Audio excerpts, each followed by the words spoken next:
అందరికీ నమస్తే అండి. ఓం శ్రీ మాత్రే నమః. కామెంట్‌లో రాయడం జరుగుతుంది. ఒక భక్తురాలు అడగడం జరిగింది. గబ్బిలాలు తరచుగా మా ఇంట్లోకొస్తున్నాయి. స్వామి దానివల్ల మాకు చాలా సమస్యలైతున్నాయి అని.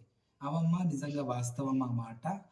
ఎవరింట్లోకైతే గబ్బిలము, ఉడుము, అలాగే కాకి ఇలాంటివి వస్తుంటాయో ఆ ఇంట్లో ఎక్కువ శని ప్రభావం, అలాగే చాలా కష్టాలు ఆ ఇంట్లో ఉంటాయి.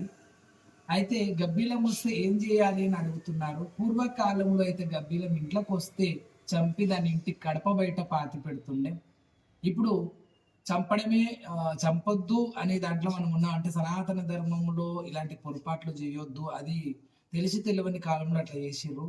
ఎందుకంటే ప్రతి ఒక్కదానికి లైఫ్ ఇవ్వాలి కాబట్టి వచ్చిన గబ్బిలాలను ఇంట్లో నుంచి ఎలగొట్టి తరచుగా వస్తున్నాయి కాబట్టి ఎలాంటి ప్రభావం మీ మీద ఉండకుండా చంపకుండా శివునికి రుద్రాభిషేకం చేపియాలి. శివునికి చాలా ప్రీతిగల్లై గబ్బిలాలు. అందుకే పాడబడ్డ బాయిలలో, ఎందుకంటే శివుడు ఉంటాడు, పాడబడ్డ గుడిలలో ఉంటాడు, ఎన్నో లింగాలు ఉంటాయి, గృహాలలో ఋషులు యోగులు తపస్సులు చేసుకునే దగ్గర కూడా ఈ యొక్క గబ్బిలాలు ఉంటుంటాయి.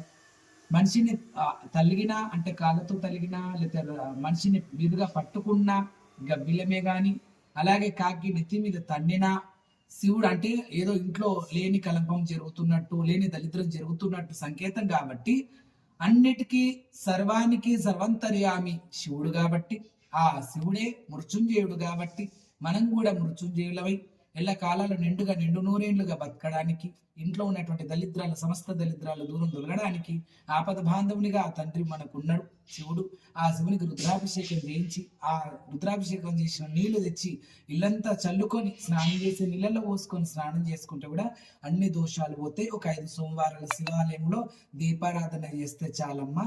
ఏ గబ్బిలాలు ఇంట్లోకి తలుచుగా వచ్చేటివి రావు, ఏ ఆపద మనకు రాదు అని మనస్ఫూర్తి తెలియజేస్తూ, ఆ శివుని అనుగ్రహం ఉన్నంత వరకు ఎవ్వరు ఏమీ కూడా చెయ్యలేరు.